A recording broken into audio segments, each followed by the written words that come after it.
Welcome to HortTube. My name is Jim Putnam and this is a Little Princess Spirea.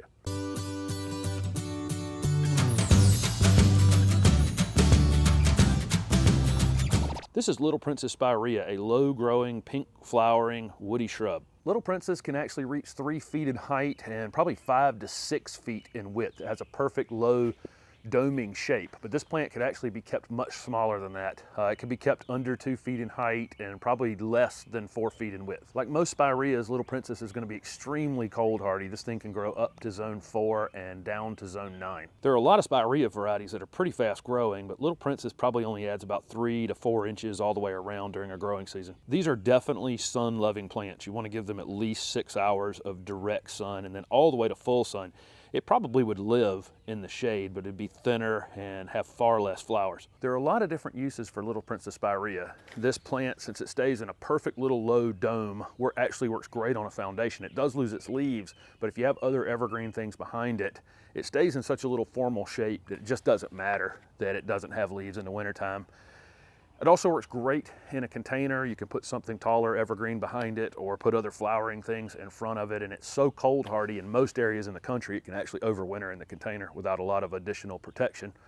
Then it looks great mass planted. You can put something that blooms later, like roses, behind them that will kind of tower over them a little bit, and put 5 or 7 or 9 of these in a cluster, and when they bloom they are really, really showy. Of course, the main feature of these Little Princess Spireas are these clusters of pink flowers that they get in mid-spring and then into early summer, with some residual flowers kind of throughout the summer.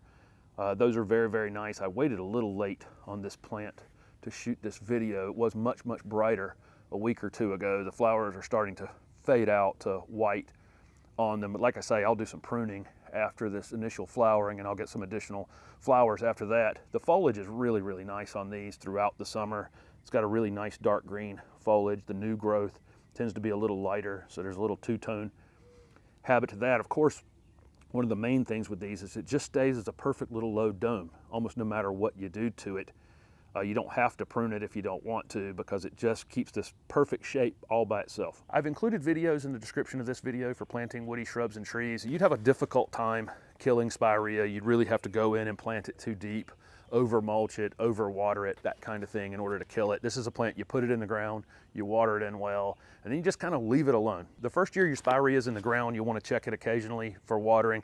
Stick your finger in the ground a couple inches. If it's dry, drown the whole space around it, and then let it dry out again. Once these are established, they're very, very drought tolerant. As long as you're in an area that gets normal rainfall, you're probably not going to have to address these very often. If it does get dry for a prolonged period of time, you can drag a water hose to this, drown it, and then again let it dry out each time between rains. That would be one way you could really hurt this thing, is by overwatering it. I would definitely fertilize your Spirea as it's waking up in the spring. I think you'll get a lot more of this new growth. This new growth is kind of a lighter lime green color, and the older growth is a darker green color, and it contrasts really nicely. You get a lot more of that. Any kind of slow release outdoor fertilizer for shrubs and trees would be fine, something that would run out in the middle of summer and let it go dormant naturally. Little Princess Spirea blooms on new growth, so it kind of doesn't matter when you prune it. You can prune it in the winter time while it's naked and clean it up a little bit at that time. It'll still bloom in the spring. Typically, I'll wait until after they bloom, and then I'll take about 1/3 out of the top of them, and that'll put on a lot of new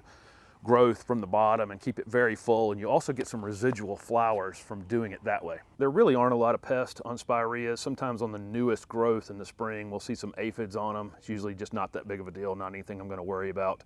If they're getting a little air movement across them, it probably won't get that problem. We do see some spotting on the leaves if the leaves stay wet too long, but that's usually when one plant's shading out another, and that's probably not going to happen in any open space in someone's yard. Spirea are considered deer resistant. Deer rarely mess with these. So what are you waiting for? Even you can grow the low maintenance, dome shaped, pink flowering Little Princess Spirea.